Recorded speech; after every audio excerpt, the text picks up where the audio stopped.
Good evening and welcome to this week's episode of Coach's Corner. My name is Dwayne Dwyer. I go by the Mindset Coach, My name is the Uncle Junior, and I go by the Consistency Coach. and we are the coaches for Coach's Corner. Listen, as always, like I tend to say, if you're here and you're not looking to do anything different, you just want to go back and change the channel, eat more potato chips, and pop a Cohen, then this may not necessarily be the place for you.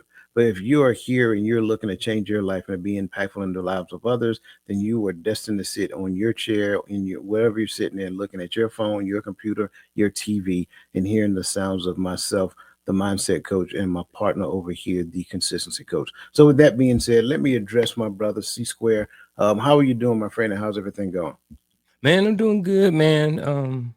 Life is great. Life is short, so we should make sure that we enjoy every moment that we have. Yeah, We can spend it bickering and arguing with people on social media.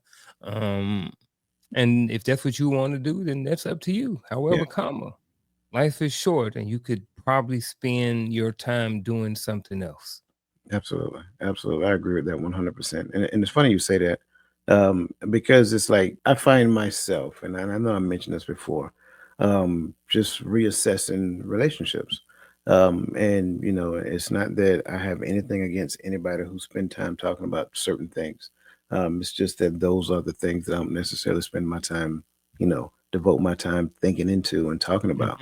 Mhm. Again, good on whoever talk about whatever it is you want to talk about, but it's just Yeah. not something I do. So it's not that I'm kicking them off the island. That's not what I'm saying. But what I'm saying is that I'm finding myself spending less time with people who spend time with fruitless conversation and fruitless thoughts, if that makes Mhm. sense. Um, Yeah.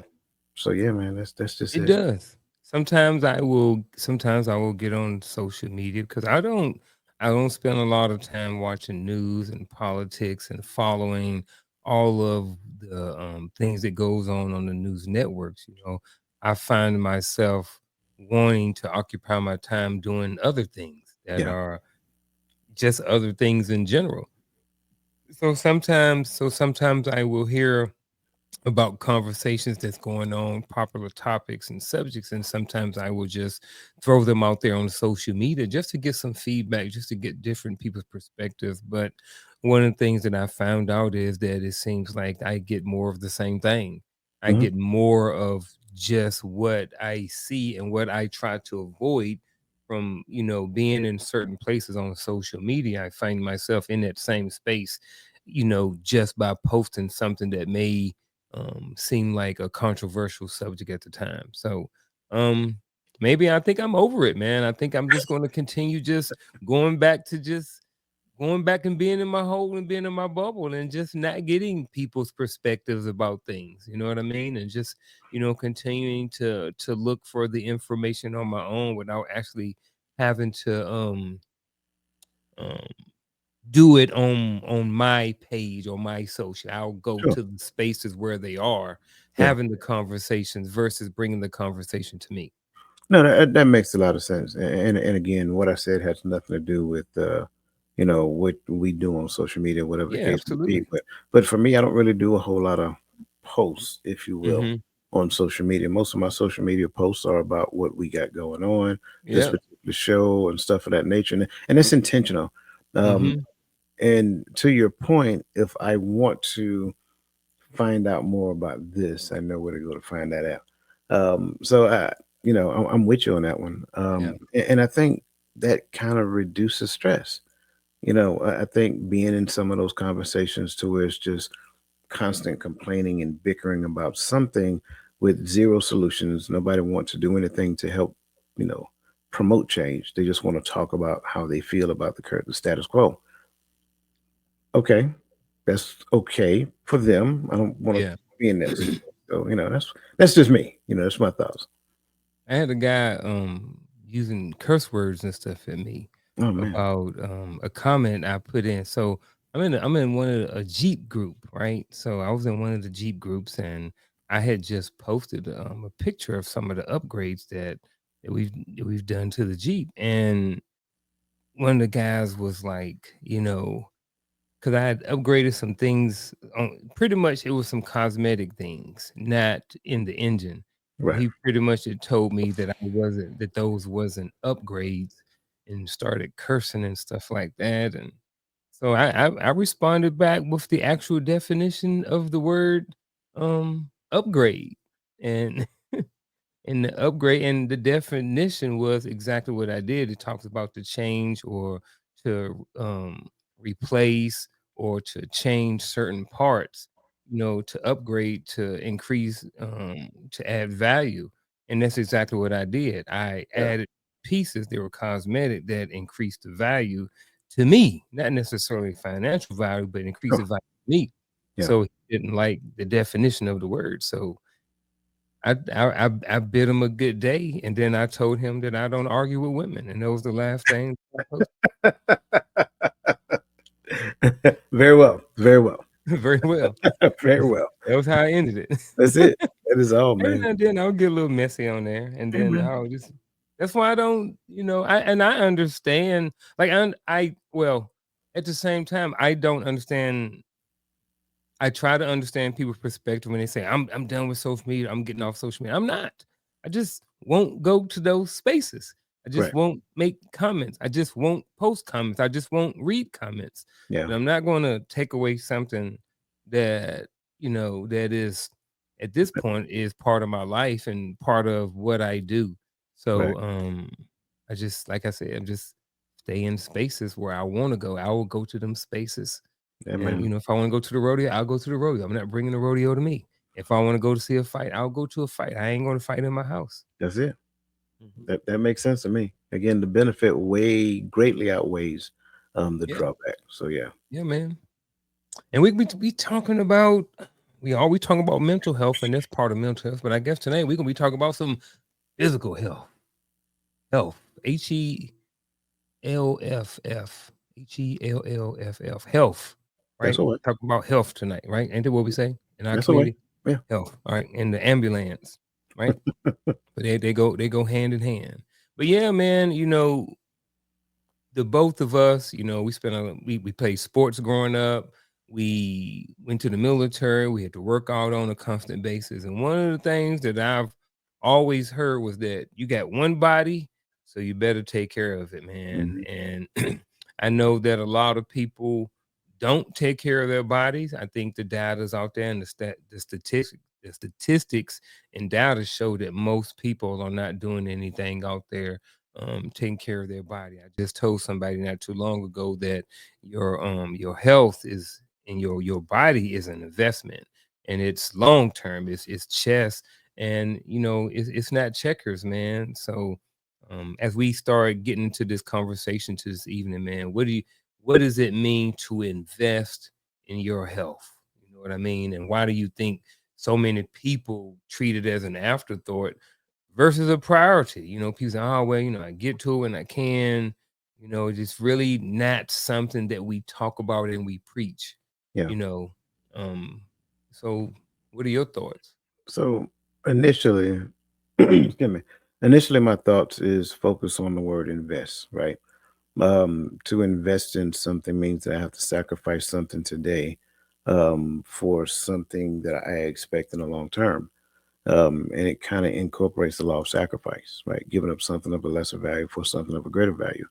And so when we look at what does it really mean to invest in your health, it means that I am required, it is necessary for me to give up something today.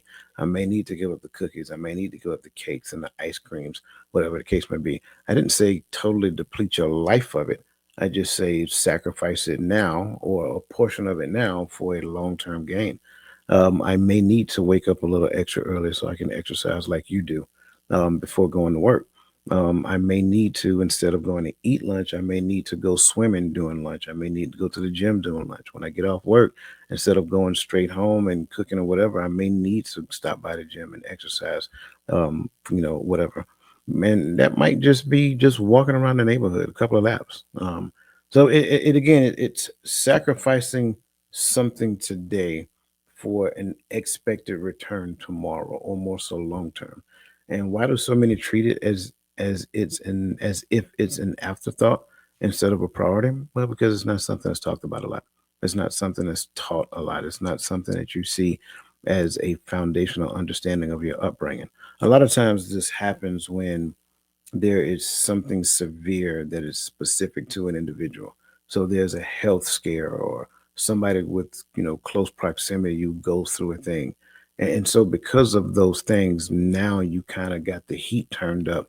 And because of that, now I got to be conscious of what I eat, and investing in your health. And I want to say this: it's not just exercising; it's what you eat, it's how you eat, it's when you eat, and all of those things. So when that's not something that's a staple of your upbringing, when we eat the fried chicken 7 days a week, what I'm saying, we eat the, whatever, I'm just using it as an example. But when we eat all of the unhealthy foods for a prolonged period of time, it has a way to come back and surprise us in a different fashion. Whether we're talking high, hypertension, whether we're talking diabetes, things of that nature. So all of those things matter. And again, getting back to the point, the reason why it's treated as an afterthought is because it was never a forethought.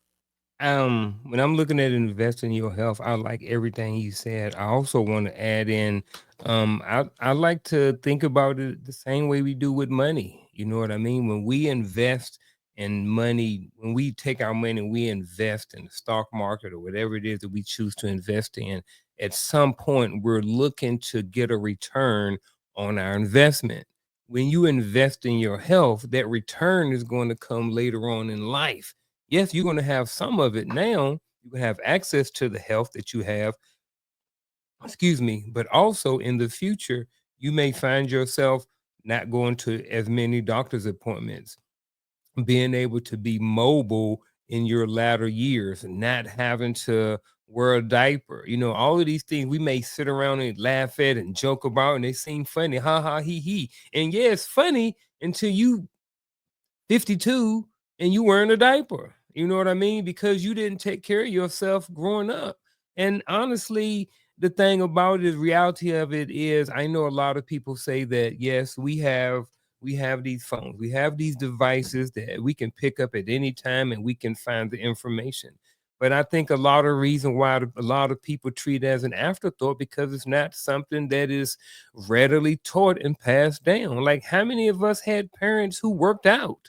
How many of us had parents who got up in the morning at 4 o'clock and went running, or 5 o'clock or 6 o'clock? How many of our parents made us work out? How many of our parents made us go walking and do these different things? How many of our parents invested in our health when we was young? You know what I mean? Eating healthy foods. Yeah, we got the eat your vegetables, you know what I mean? Ain't nothing wrong with that, you know what I mean? But how many of our parents, no shade or disrespect, and then how many of us invested in our children? Or did we just get the pizza rolls and the hot pockets and the Takis and the Cheetos? You know what I mean? Are we invested? Did we invest in our children as well? So I think part of the reason why a lot of us treat all of this as an afterthought is because we're not taught it. We're not seen. It's not seen around a lot of people. Most of us can probably look at our family right now. And if you're in the chat, if you're here, if you're listening to this audio, you're watching this video, think about how many people, and you have your immediate and your outer circle of your family, who actually spend time on a consistent basis working on their health, eating right, working out, doing these things. I guarantee you, in most families, if you are one of those people who are doing it, you're in the minority. If you're not one of those people, you're probably in the majority. I don't know, but I guess to kind of sum it all up, I think a lot of it has to do with just this information not being pumped into our community, or pumped into our communities where we live, or just people just not getting the information or not being taught to us. I agree. I will also add into, and I might be getting ahead of myself or getting ahead of you. I apologize. Um, but there is also a generational understanding of a thing when it comes down to health as well. Because I think it was what the baby boomers, because of the ages and things of that nature. So that generation, they started getting into the health and wellness thing, and then the health and wellness thing became a very big, um, I, I don't want to call it a money grab, but that's really what it was. So every company out there started focusing on health and wellness, and you started seeing the bike lanes being created. in the roads and things of that nature. And I think because that generation as a whole started focusing on it at that particular stage in their life, it became that thing that a lot of people seen. And so the younger generation seeing that say, hey, this is a way, this should be a way of life. I don't want to get that age and have to focus on it. Maybe I can make it a part of my life now so that when I get that age, I'm just continuing a lifestyle. I'm not going through a major life change.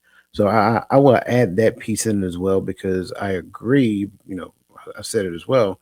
I agree that it wasn't taught, it wasn't something that was seen, it wasn't modeled for most people. But then by the same token, it became a generational standard at one point in time, not 100%, but you guys know what I'm talking about. It became a generational standard because they started experiencing some of these issues, health issues, and so forth and so on. So now being passed from one generation to another, and the latter generations start looking at it as a way of life now, as opposed to just a thing to do when I get in my 60s and 70s, to can try to prolong the remaining life that I have. So I want to just inject that piece in there as well, not knowing if that's something that we're going to address moving forward. It's about the lifestyle that you maintain now too, like why you still are living. People will say that, yeah, we're all gonna die from something, and that's true. And my grandma lived. My grandma ate fried chicken and smoked cigarettes and drank a fifth of gin every single day, and until she died at 102.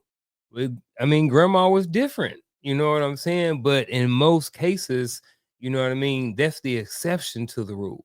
You know what I'm saying? So I just think that, when you invest in yourself for the long term, you benefit a lot during the day to days. I wake up, just being honest, I wake up broke every morning. I'm hurting every morning. It's not until some time goes by where my body is warmed up to where I'm loose, and it's because even and I'm young. I'm only 49. I'm not 60. I'm not 65.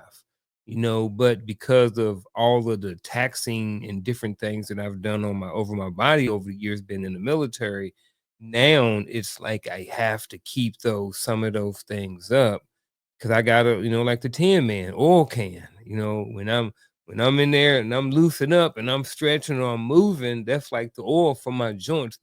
And the water and the hydration. Those are the things that keep my heart going and keep my arteries from being clogged up and keep my joints from being all swollen and different things like that. So it's the now and it's the long term as well. And I know one of the things that we always talk about, and this is a big one. People say, I've heard people say that. I've even heard. I ain't. Am I going to say it? I ain't even going to say it. But I would say that I've heard people use racism as a reason why some people don't work out. Some people have. I've heard the word racism, and I've heard someone's perspective on how racism is an issue, and that's the reason why some people don't work out. I can't say I've heard that one. I do apologize. Yeah, I heard Hmm, that. that's It interesting. had something to do with um, white people have more time. White women have more time because they're at home all day long because their husbands work and they stay at home, so they have time to work out during the day. So that was one of the talking points of this person when it came to the racism piece. Okay. Yeah. So okay. But So yeah. I do know one thing. One of the ones that I hear more than anything else, other than I just don't want to, is I ain't got the time. I ain't got time. I work 12 hours. I got to come home. I got to feed these kids. My husband needs something to eat. My wife want to spend time with me. My favorite show is on. All these things, yada, yada, yada. I just ain't got time to work out. Then I say, hey, coach, how about you just get up an extra hour early? Man, ain't nobody trying to get up no excuse me, man. All this water got me burping. Ain't nobody trying to get up no extra hour early and go work out. So what do you say to the people who don't have time to work out? My initial thoughts is that people make time for what's important for them. That's what I would start off with. Like As I was listening to you say, I don't have time, and I heard you talk about, I got to cook and I got to do this, and I got my favorite TV show, and all of these other things that come into play. Um, I would say that we may have our priorities misaligned, right? I'm not saying that the kids can't eat. The kids got to eat. I get that part. But there's a space in time that I can carve out to do something if it's that important to me. Like I mentioned before, wake up a little earlier, go work out before then, do it during lunch. You know what I'm saying? You don't always have to go and participate in the lunch crowd work mentality because again, that's what a lot of people do. Hey, look, we're gonna go to the local burger joint to eat lunch, but it's okay to take a day out. Take a day. In fact, take every day off from that. You don't have to go do that every day. I mean, I got it. It's a social event, socializing with coworkers, but what would happen if you stop doing that and choose to go to the gym and ride the bike for 30 minutes during lunch and then go back to work? Like it's a way to do anything you want to do if it's important. So I don't have time is nothing more than excuse. That's all it is. It is an excuse that you're giving in real time for something that you never applied the thought to do. Let's be transparent. You never thought about doing it. In fact, anytime somebody bring it up to you, you'll say, I don't have time, or you'll come up with some other excuse. Now, there are some things that I will consider, but it won't be a showstopper. Case in point, when you start talking about uh, physical issues, ailments, things of that nature, diseases, whatever the case may be, those things give an alibis, but it doesn't give an excuse. Now, when you look at those things, well, you can't do this and you can't do that, but what can you do now? Right? Because if you look at what can you do, now you'll stop thinking about what you can't do. And that's exactly what I don't have time is. I don't have time is simply me saying, well, thank you for suggesting that, but I just don't want to put enough thought energy into it. There is time to do whatever it is that you want to do. All you have to do is apply the appropriate level of thought in trying to figure out how, not just how, but where can you fit it into your schedule.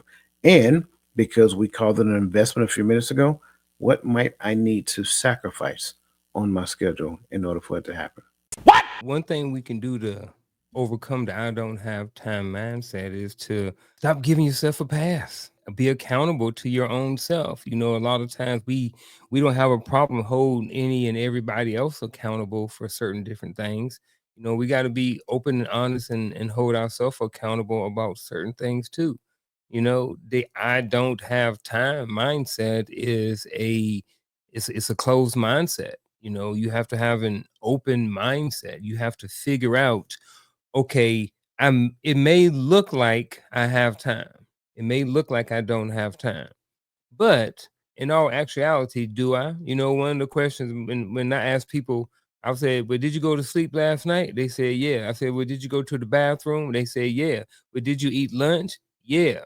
Well, I just named three different times where you could have figured out some time to work out. If you would have took 5 minutes of those three different things, you would have had 15 minutes of workout in. That's it. Working out and finding time is sometimes about getting creative. Sometimes it's about figuring out how I can do it with while I'm at work. Maybe what you do at work, if you're at your cubicle, maybe you ask your boss if you can stand up. You know what I mean? Maybe get one of those desks if you're working at home that forces you to stand up. Maybe walk on one of those little things while you're at work. Every hour, every 50 minutes, take a 10-minute break, do some push-ups, do some sit-ups, do a certain amount, and then that's it. Over the amount of the day, you can get X amount of push-ups, X amount of sit-ups, X amount of squats, X amount of planks minutes in throughout the day. Sometimes it's about getting creative and not having a limited mindset that allows you to just say, I don't have time and stop there. Figure it out. Figure out how to make time. You know what I mean? If you don't know, hire a coach. If you don't want to hire a coach, go to YouTube. Type in, go to youtube.com and then type in what do I do or how do I figure out how to find time to work out? And I guarantee you a whole bunch of different conversations that come up, different articles that come up. There is information out there for you if you feel like you don't have time to work out. Or if you haven't, I don't have time mindset. You know, there's plenty of things out there for you to help you overcome and help you get over it. Um, but like you said, man, I think, well, not I think, there's a difference between someone who physically can't do certain things, and then I also think that you need to do things within the scope of your limitations. You know, maybe if you have never worked out and you're 40 years old, maybe you shouldn't put, I'm planning on running a marathon within the next 6 months. Not saying it won't happen, but that's a very, in most cases, very unrealistic goal unless you're one of those outliers, but saying, hey, you know what? Maybe what I'm gonna do is just for the next week, I'm gonna get up and I'm gonna do something 3 times a week or Yeah. twice a week. Get up and move and do something. So No, I love it. I like the fact that you brought in like what you can do, and mhm. especially in a work setting, because I think this happened after the pandemic when everybody started getting those stand up desks and things of that nature, and it's cool. And if you have those watches, your watch will go off and tell you that it's time to drink water. It's time to get up because you had too much sedimentary Yeah. time. But another great thing to do is get up and walk around. Like, don't just stand up, right? Don't just stand there and do something. Get up and walk around. Take a lap around the building. Everybody take a smoke break at 50 minutes on the hour. So imagine if you are not a smoker, right? And instead of taking a smoke break, you take a walk break. So every 50 minutes, you get up and just walk around the building, come back to your desk and work some more. 50 minutes later, get up, walk around the building, come back to your desk and walk some more. Smokers take a 10-minute break. Why can't I take a 10-minute break? And I think if we do that, like we've gotten so conditioned with sending people emails that sit right there. And hey man, you get my email? You know what I'm saying? Like Yeah. get up, leave your desk and go do a face to face. Like there's nothing wrong. We've gotten so far out of touch of reality when it comes down to these things that that's part of the thing that contribute to what I tend to call, and don't come for me, what I tend to call laziness. Like we just sit and from 9 to 5, I'm right here at this desk. And instead of going to lunch, I bring my crackers and I eat them at my desk and I'm still get up, go walk, see somebody, do some face to face, right? Get up, walk around the building, do something. And I think park on the far side of the parking lot. You might have a handicap placard, that's fine. Park on the far side of the parking lot so it take you an additional 5 minutes to walk to your car. Like those things are intentional. Instead of taking the elevator, take the stairs. Like if you do those little things, you'll be surprised how many steps you can get in a day. And that's just for starters. So if someone is starting from scratch, never worked out, eats poorly, and struggles with motivation, what are the first three things they should do to change their life? I think first of all is, they have to admit that, hey, this is not the path that I should be on. I think first of all, admitting that this is something that may be out of control and that you're at a point in your life where you need to change. I think that's the first step right there. And I think next, depend on where you are, is you have to figure out what it is, where is it that I want to be? You know what I mean? When I'm looking at this, what is it that I want to be? You know what I'm saying? And even if you don't know that, I think, and I'm gonna go with three, is to do something, move, do something. Yeah. Why, even if you're figuring it out, everybody, ain't nobody listening to the sound of my voice that don't know that just putting one foot in front of the other for a few minutes a day is not going to help. So if while you are trying to figure it out, while you're watching YouTube videos, while you're trying to contact Dwayne Dwyer to set up a 15-minute consultation call for a coaching session, while you're trying to figure all of this stuff out, just get up and walk every single day for a certain amount of time. So I think the first thing I said was identify that there's a need for a change in your life. Um, come up with some sort of plan or do some research on how to get to whatever it is you want to go, and then just start doing something, just start moving. So there's my three that I'm going to start with. I think that if I was to think about it a little bit more, I may be able to change and adjust some of them, but for right now, off the top of my head, that's what I'm gonna go with. Yeah, mine's gonna sound very similar. Just gonna the words are just gonna sound different, that's all. And my three things are to decide, plan, and execute. Okay. And when I say decide, that means you cut off every excuse that comes against the decision that you're about to make. If you're going to make a decision that you're going to live, and I'm just going to call it a healthier lifestyle, then you cut off every other option that comes against you living a healthier lifestyle. So that's part of decide. Decide means to cut off all other options. So make that decision first. Next, plan. What am I planning? I'm planning my eating habits. I'm planning my exercise routine, and I'm planning my sleeping habits because all of those things work hand in hand. My eating habits incorporate number one, start time and stop time. One of the biggest things that we do wrong is we break fast too early. It's called break fast for a reason. Not breakfast, break fast. And so a lot of times we'll eat a midnight snack, and then wake up at 7 o'clock in the morning, we eating again. Well, you never did a fast. So you have to structure your fast. Mine starts at 7 p.m. and ends at 11:30 a.m. So now that you've decided what your break fast is going to look like, now between looking at what I do 11:30 to 7, how many increments of food you're going to get in there, and it's not just increments of food, it's how many calories you're going to consume within that time frame. You need to understand based upon your height and your weight, like what that looks like for you to lose weight. I should not, between 11:30 and let's just say 11:30 to 7 p.m., I should not be consuming 8,000 calories. That's wrong. That's just based upon my height and my weight, that would just be wrong. Right? I'll blow up like a house. I need to understand what is healthy for me, considering any ailments that I have, diabetic, whatever, all those things in consideration. And then I need to map what that looks like. And then I need to break it down into those meals that equate to that. Understanding that for me, my break fast is not my high caloric meal. My lunch is, right? Which lunch for me is not at 11:30. That's breakfast. Remember, lunch for me is probably about 2 or 3 o'clock, right? That's lunch. And that means I got to get a dinner in here between 5 and 7, someplace between 5 and 7. And it all depends on like what little snacks I had in between. So now that I've planned my meal plan, I also got to have a sleep plan. What does my sleep plan look like? How many hours of sleep are you getting? And I'm not talking about hours with your eyes closed. I mean hours of good sleep to where you wake up well rested. I, for one, struggle with that one. I'm just going to be honest with you because I can be up to like midnight and wake up again at 4:30 in the morning. But I'll wake up in the morning, and I can guarantee you, as soon as I wake up, I automatically know I see a nap in my future because I don't feel rested. That's an Hmm. important part of what you need to do moving forward. And I need to figure out now what my exercise routine is going to be. This is all part of the plan, right? I need to figure out what my exercise routine is going to be.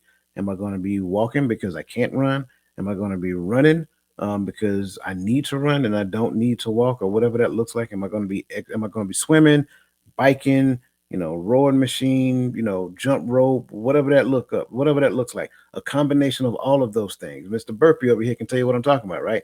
So you're doing all those things, and the question becomes when. And it's not just everything all in one day. No, you break them up over days. So on this day I'm doing this, on this day I'm doing this, and on this day I'm doing this. And the goal should be to get my heart rate up for no less than 20 minutes at a time, right?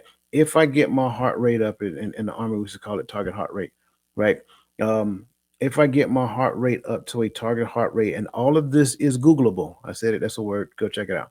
All of this is Googleable. What is my target heart rate or training heart rate, whichever one you call it, for a 51-year-old male at this height, at this weight? And it would give you a range. Will it be specific to you? Absolutely not. But it's a good place to start, right? So now get you one of them little high speed watches. And when you start exercising, you hit it. Hit the timer. When you hit the timer, it should be gauging your heart rate at the same time. And once you get in that range, now once you're in that range, you maintain that for no less than 20 minutes. That's how you start burning fat. I'm telling you what it is. Now, I've done all that. I've done all the plans. I got it all figured out. Only thing left to do is to do it. No excuses. Just get it done. And again, all of this can be done in these little bit of time, these little windows we're talking about. Lunchtime, morning time, evening, whatever that looks like. So just do it. And when you're talking about the investment piece, I think that investing in we talk about financial literacy. I think we need to invest in fitness and wellness literacy as well. A lot of times, and it's okay, there's nothing wrong with hiring a coach for to help you work through some things, to hiring a therapist, to hiring a fitness coach, all of these different things. But most people don't hire a chef to learn how to cook. They usually have somebody to teach them. So, in that same breath, we can do the same thing with fitness too. There's plenty of people that's on YouTube. Fitness is one of the most oversaturated markets out there. It is nothing but free game, all on YouTube, all on these social media platforms. People are giving away workouts every single day. You know, the information is there. The videos are there. You just have to decide that you're going to go out there and do it. Investing in your knowledge on wellness, on eating is great. Coach talked about, fat burning and being on a target heart rate for a certain amount of time. Some people, the more you get into it, the more you're going to figure out what works best for your body specifically. Just like with coaching, you can come on Coach's Corner and you can get some information, but when you have a coaching call and you're having service, that's when you get the information that's specific to you. Just like when you hire or you talk about somebody about fitness, the more you learn about yourself too, you will be able to dial in certain things. When you get information, some people say, oh, well, the keto diet is trash. It works for some people. Some people say that the carnivore diet is trash. It works for some people. So all of these diets, there is somebody who has benefited from these certain types of diet. I myself am a firm believer of lifestyle. And one of the biggest things that you can do just to get to invest in yourself is cut out a lot of overly processed food. Eating grilled chicken versus fried chicken, grilled chicken versus chicken nuggets, eating an apple versus having apple pie, eating a sweet potato versus eating sweet potato pie. So sometimes it's the preparation and how food is cooked is which is hard for us. And that comes with time, right? So that's why you gotta learn how to cook, you know. And sometimes, like for me, I kept it simple. I keep it simple. I like rice. I like greens, broccoli, Brussels sprouts, stuff like that, and chicken and meat sometimes. I like it very simple, very basic. Um, and then so when me and Shell do go out, it's a treat. You know what I'm saying? So, but I don't know. I just keep it simple, man. I like the simple stuff. And here, yeah, I will go simpler than that. Hmm. Uh, some of the things that we just simply need to do is just look at replacing some things, right? Yeah. Um, I don't, I don't really. I mean, I eat rice, but I don't really want to eat a lot of rice. I don't do compounding starches, so if you The know, Asian people eat rice all the time, every sure, meal. but they don't eat large portions of rice. They eat They don't. small portions of rice. But I like couscous. Yeah, that's good too. Couscous is less filling. If you've never tried it, Yeah. like try replacing a meal. Replace the rice with couscous. Simple change. One simple change, right? Try eating more green leafy vegetables than corn. Like I try not to eat corn, especially when you get my age. Corn don't do nothing; it just pass through. They Um, don't do nothing anyway. Have no nutritional right, value. exactly. So It's a try filler. focus on more green leafy vegetables instead of trying to fill the plate. Women, I'm talking to y'all fix your husband's food, right? Instead of trying to fill the plate with food, right? Leave space in the plate. You still fill the plate, just leave space in between it. That way you're not filling the plate with food. Instead of giving him a piece of steak that's the entire size of the hand, just focus on that piece right there. That's all he needs. Like when you look at it, you start thinking about these things, think about how the body processes it. If it's red meat, it takes the body longer to process. If it's complex carbohydrates or what we tend to call sugar, it takes the body longer to process. So if you're going to eat those things, you got to eat them early. I said it, I'm not saying that you can't eat it. You got to eat it early. But keep in mind, red meat, alcohol, those things combined, compound over time, causes a sickness in the body as well. So if you're gonna eat red meat, eat it in, I mean, like extreme moderation, right? I can't tell you the last time I had a steak, which means I'm about to do for one. So that's the thing I'm saying. If you're going, there's nothing wrong with chicken. Just don't fry it every time. Try baking it. Try grilling it. Stuff like that. Nothing wrong with steak. Grill it instead of frying it. You know, Grilled food is always better than fried food. Baked food is always good, but it sometimes, depending upon how you bake it, it can take the flavor out of it. And I get it. A lot of people don't like baked food. So it's just those things. Just start considering how you're going to replace meals. Eat smaller portions, right? Because we don't, I think we're the only place, the only country that believes in filling up our plate to where, you got to get another plate up under to catch the overflow. No, that's too much. You're digging an early grave for that young man. So don't do it that way. A 45-year-old man wants to get back in shape but feels intimidated by the gym and overwhelmed by all the conflicting health advice. I'm just going to leave it at there. There was more to this question, but I cut it off and I was like, you know what? I don't want to add no time. Like, we're going to add our own spice onto it. 2 seconds. I got an answer. 2 seconds. Uh-oh. Here. A few moments later. Oh, there we go. Go hiking. Go hiking. There we That's go, it. ladies and gentlemen. That's it. Get you a weighted vest. This is a 33-pound vest. Go That's hiking. 33 pounds? It's 33 pounds. Ooh, don't look Hike. that heavy. I know. It's all around the waist though. Mm. Go hiking. Go take a walk. Do some jumping jacks. Do some push-ups. Whatever. That's all you got to do.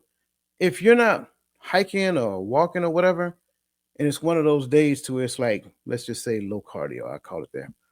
Well, put this puppy on. You can get one. It's really get off Amazon. Doesn't really matter. Mm-hmm. Put this puppy on. Do some push-ups. Do some sit-ups. Do some jumping jacks. You will be winded. I guarantee it. Yeah. But the only thing it is adding weight to your body. That's all it is. And so I get it. I mean, keep in mind, and I got it. There are some physical ailments to go along with it, right? There are some people who may walk with a limp, they may walk with a cane, they may have arthritis. I get all that stuff, trust me. But it's still something you can do, right? So figure out what you can do and then do those things. And if you do those things, I promise you, you'll feel a whole lot better by doing something. Just get moving.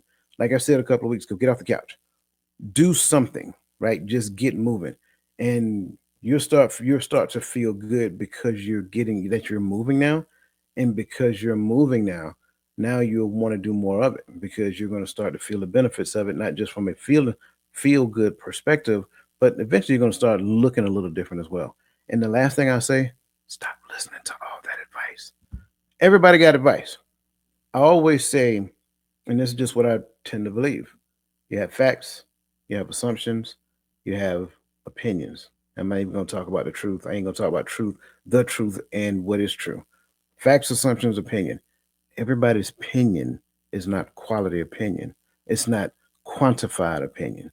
So everybody who has an opinion, that's fine. There's nothing wrong with people in their opinion. But if they're projecting their opinion as advice, don't listen to it. What gives them the reason to talk about the thing that they're talking about? What is their background?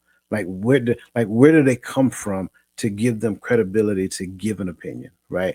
I used to be a personal trainer years ago. I stopped doing it just because, I wanted to do something different.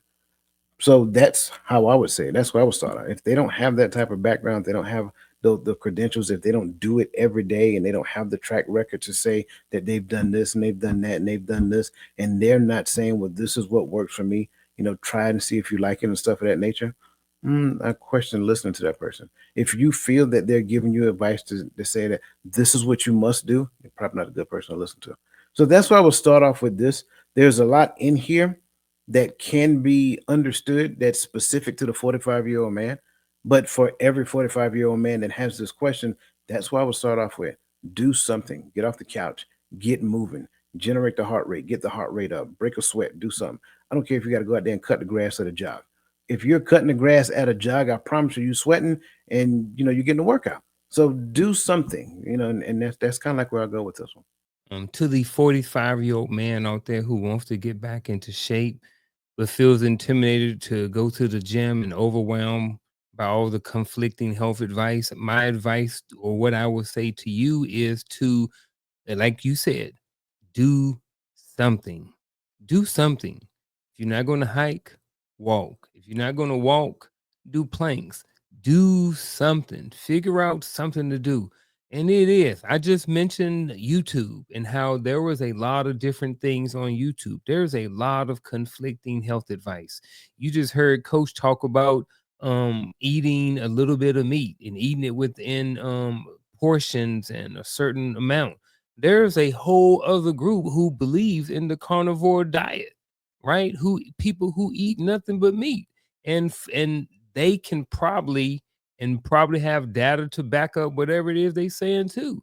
There's the Atkins diet. There is a whole bunch of different diets out there. There's probably a Dr. Pepper diet.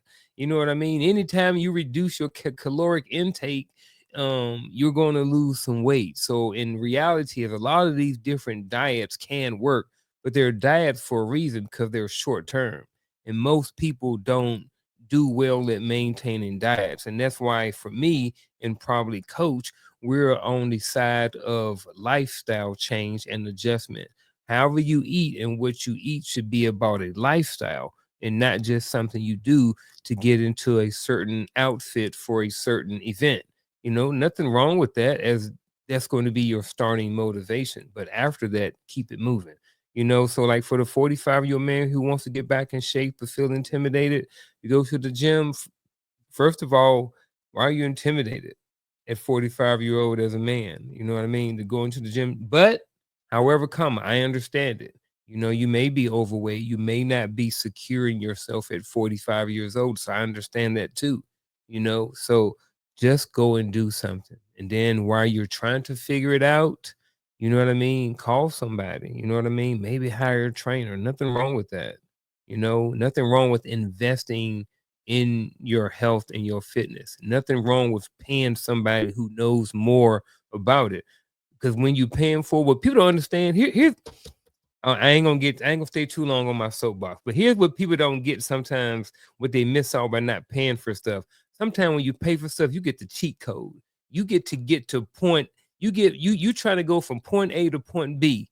Sometimes you hire somebody, you can get the cheat code a lot faster than having to go through step after step, trial and error, ebbs and flows. Sometimes when you hire somebody, they already got the answer. A man is constantly prioritizing work and family over his own health, leaving him feeling drained and disconnected. Coach, what you got to say to this? Because some people are going to say he's sacrificing. You know what I mean? Family come first and all of these other things. So I want to hear what you have to say in They're, but regards to this. but they're right. Mm-hmm. They're right. He is sacrificing. Mm-hmm. He is sacrificing his health. He is sacrificing his health Mm-hmm. For the sake of immediate gratification. But what does that really mean in the long term? Well, the family and the job is going to be without a coworker or a worker for a period of time, or at a certain point in time, and the family is going to be without a husband or father in the long duration of time. So I don't see where this has to be a sacrifice on, right? Again, like we talked about work already. You can still exercise during work hours. It's just breaks and lunch and things of that nature. Exercising can actually be a family tradition. It does not necessarily have to be absent of the family. There are ways that you can actually do a thing to where it actually be all inclusive. We can all go for a hike. Kids like walking through the woods, believe it or not. You know what I'm saying? Picking up rocks and stuff. Yeah, Yeah. absolutely. Walking nature trails, things of that nature. Like that's a good family venture that you can do. You can go camping, those things, right? Living off the land for a couple of days or a day or whatever that looks like. So there's always a way to do a thing. But the thing is, like I said, most people don't like to think about it. So why is he constantly prioritizing work and family over his mental health when ideally he is a part of his family, right? I understand prioritizing his family over work, right? And if you prioritize your family over work, then ideally one of the things you should be teaching is healthy habits within the family dynamics. Those healthy habits incorporate sleeping, good nutrition, and exercise so that we can stay together as a family for a more longer time. I would love to see my grandchild's child be born. But at the end of the day, if I'm not taking care of myself, then it may not necessarily come to pass.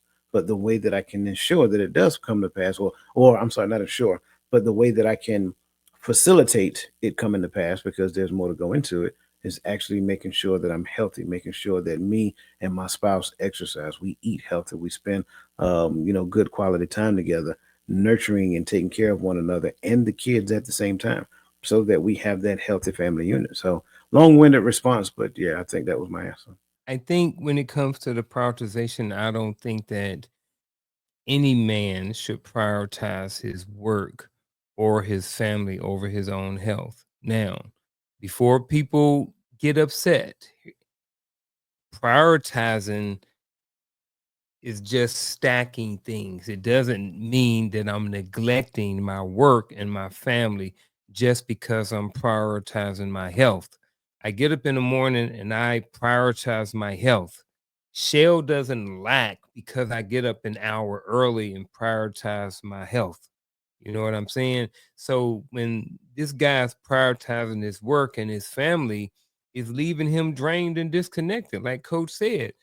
Go hiking, go roller skating, join a family kickball league. I don't know, but there are some things that you can do when the kids are out there and they running track. You and mama, y'all go walk around the track doing practice. When the kids are out there and they're at football practice, go walk around the field. Figure out how you can maintain that. And I really like what you said, because I didn't think about that at all. And that was just making this thing a family event sometimes. You know what I mean? Because that goes back to, early in the conversation, and we was talking about how this is not taught to us, how our parents wasn't really working out and doing things. I remember growing up and going to um Carvin's Cove is what we had back there. It was like a man-made cove, and where we got our drinking water from. But it had trails, and we would go up there and run, and we would go to parks, and we lived across the street from a park. So I was very active as a child. I always played and moving around. So, but yeah, man, I really like all of those talking points that you talked about when it came to love. A man is trying to improve his health, but his friends constantly invite him out for fast food, late nights, making it hard to stay consistent. Uh-oh, coach, who's over there rubbing his face? He ready. What you got? Them ain't your friends. Them ain't your friends. Sorry, hate to say it that way. No, but seriously, real talk.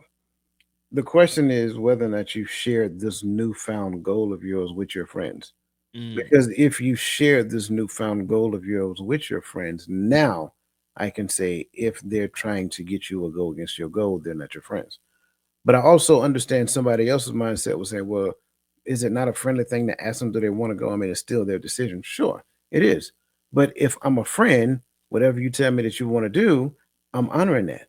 And I'm going to help you do it. So if I don't call you, and let's just say Tyrone, because you know Tyrone, one of the homeboys, right? So the big homie Tyrone calls you up and say, hey, Garfield, let's go out, man. We're gonna get some pizza and beer. And next thing you know, we at the pub and Garfield shows up. I'm like, hey man, what you doing? What do you? Oh man, Tyrone. No, bro, you said this is what you was gonna do. That's why I didn't call you. Not making an excuse for myself, but I'm trying to remind him of what he said he wanted to do. That's what a mm-hmm. friend is. That to me, that's a friend, not the friend that will willingly go against what you say you want to do. So that's where I was at. But I'm not putting it off on the friends and saying that the friends are responsible for his decision. It is still his decision. So if you made the decision, remember to decide is to cut off all other options. When they called you, it shouldn't have been an option. So you never made a commitment to that decision. So I know it was kind of like a lot of what I just said, but at the end of the day, number one is his responsibility. Number two, the friends are accountable to the decision that he said that he want to do. That's why they're called friends. Yep. I'm with you. It ain't this ain't on his friends. This on him. You know, Coach and Roland and Gaddy and Vic and Chris and whoever else, they can call me all day long. Hey man, let's roll. I'm like, bro, I ain't go. Like I'm the guy. I'm the guy at work who never eats out. I don't think I've eaten out once this year since school last term. Maybe once, but I can't remember. that I've ordered anything. And no shade to the people that I work with or anything, but it's some people they eat out, 2, 3, 4 times a week. And I'm just like, first of all, I don't want to spend my money. I don't want to constantly spend my money on that. And then second of all, I have a goal. I have something that I'm working on in my life that's more important than, you know, getting Chipotle or Wingstop or whatever for lunch. You know what I'm saying? Like I said, no shade or no disrespect, but for me personally, that's not what I want to do with my lunchtime. So again, at the end of the day, they still come by. Hey, Mr. Martin, I know you probably don't want something, but we going here. Hey, Mr. Martin, your wife probably going to bring you your lunch, but do you want anything? Mr. Martin, no, you probably don't want none. Like that's how they come at me now when they come to my room and ask me if I want anything because I always say no. And it's not that I'm not a team player or don't want to take part. It's just that what I have and the goals and stuff that I have in my life that contradicts it goes against what I'm doing in my life and the goals and stuff like that I have. So it works against it. So I'm I ain't there. You know what I'm And saying? and I would add, it's not that you got to stop it completely. You know Yeah. what I'm saying? Maybe your thing is like once a month. Once a month is understandable, right? I think once a week you're pushing it, but I'm just Yeah. saying, if you're really serious about this change, once a month is understandable. There's nothing wrong with that. And then when you go out, remember you're going for the fellowship, not to indulge. So there's nothing wrong with getting a salad or something small or appetizer, whatever that looks like. But again, I get it. Sometimes people like the camaraderie, the social connectedness, and there's nothing wrong with that. Just do it in moderation. Bro, I ain't forgot when I was in the army and we used to go to Burger King on Friday night and they used to have Whoppers, I think two for $1, either two for $2 or something. Man, we go around collect up a whole bunch of ones and stuff like that, bro. Somebody come back with about 20 Whoppers and we just sit there and eat Whoppers. You know what I'm saying? But Mm-hmm. but that's what we used to do. So like because of that, bro, like I was when Shell was traveling a few weeks ago going to my son's graduation from South Carolina a few weeks ago. Yeah. And we were coming back, man, and we stopped at Popeyes and I got the chicken sandwich, but I got the medium. The large chicken sandwich with a large fry and large drink was 17.90, almost $18, bro. So if I'm spending $15, I'm just going down. I'm spending $15 4 times a week, bro. That's $60 a week. $120 in 2 weeks, bro. That's a lot of money. And I didn't already spent three, four, $500 on groceries. You mean tell me I'm spending $1,000, $800 to $1,000 a month on food? I don't want to. I can't do it. I can't give food that much money. It's too much money for me just for food, just for something that I know at the end of the day is just going to end up in the ground or in the ocean. So I can't do it, bro. I can't spend $1,000. Not on two people. Two people? No. And the shell ain't nothing but 110 pounds. No, we can't do that around here. Mm-mm. Hey man, this is a good conversation, man. We gonna do actionable advice or oh, yeah, let's do we definitely gotta do that, man. But you got anything else before we get to it? Oh man, let's do the actionable advice. I think this is good. All right, man. Here we go.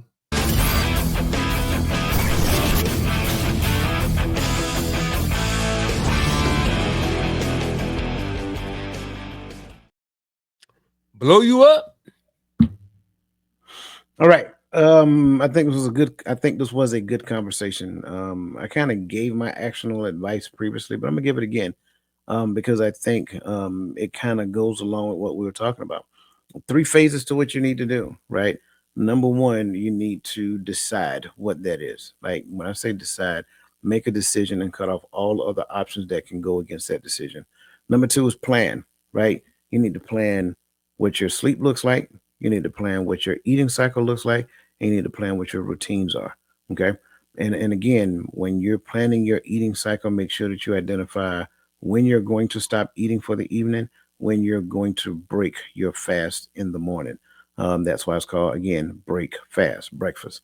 Break fast is what it really is. You fasted from the time you got finished eating in the evening all the way up to the time that you're eating in the morning, right? Keep in mind, while you're sleeping, your body has reduced its physical output to survival.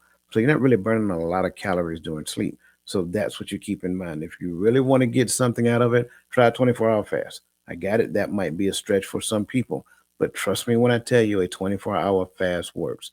And the longer duration, like if you do your break fast and you can push beyond 12, one day, push beyond that another day. And I'm not saying do it back to back, but the longer you can push that break fast into the afternoon or the evening, you'll find that a 24-hour fast becomes a piece of cake. When it comes down to that routine, again, remember cardiovascular activity at 20 minutes at your target or training heart rate is what you're looking to do because that's what's considered the fat burning zone. If you go beyond 20 minutes, you're burning more. But again, make sure that you do it in moderation. If you haven't done aerobic exercise in a long time and you call yourself trying to jump into it and you're going to do 45 minutes of this, I don't know. Again, build up to it. Do everything safely and in moderation. If you do that, I think you'll be pleased with the outcome. Again, don't try to, when it comes down to food, make sure that you're eating small portions throughout the day. And that is my actionable advice. My actionable advice for the evening is more mental than physical. And even though I know most of y'all out there know that I'm a fitness dude, I like to be physical. I like to do things physically. I also think that just like I mentioned earlier, that the mind is very important too. Just like how we a lot of times talk about financial literacy and financial knowledge, I think that we need to focus on physical fitness and wellness knowledge as well. So my actionable advice is going to be very simple this week, and that is to go out there, buy a book, read a book, listen to a book, absorb some content about fitness. Start developing your fitness knowledge base.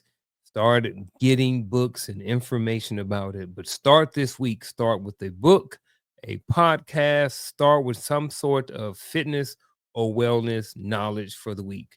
And that's my actionable advice for the week.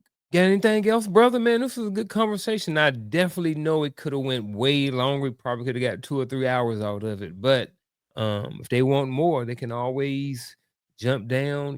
They could always reach out to one of these right here, and they could get more information. Book a call. The shell was like, "How do you answer a call?" And I was like, "This," and she was like, "They from a different generation, so they like this." You know. I was like, "Huh, what's that?" I was like, That's it. "But we still doing this." Still doing that. Still doing that. Yeah. No, I think this was a Even good conversation, man. yeah. I think it was a lot of meaningful information that was given. Hopefully, it added value to everybody who was listening. And again, give us your feedback. Let us know your thoughts. If you implement anything that we talk about, we want to know because we want to celebrate you as well. Yep. And just in case someone, well, never mind. I'm gonna edit that out. Anyway, y'all have a good one. We will see y'all when we see you. We out.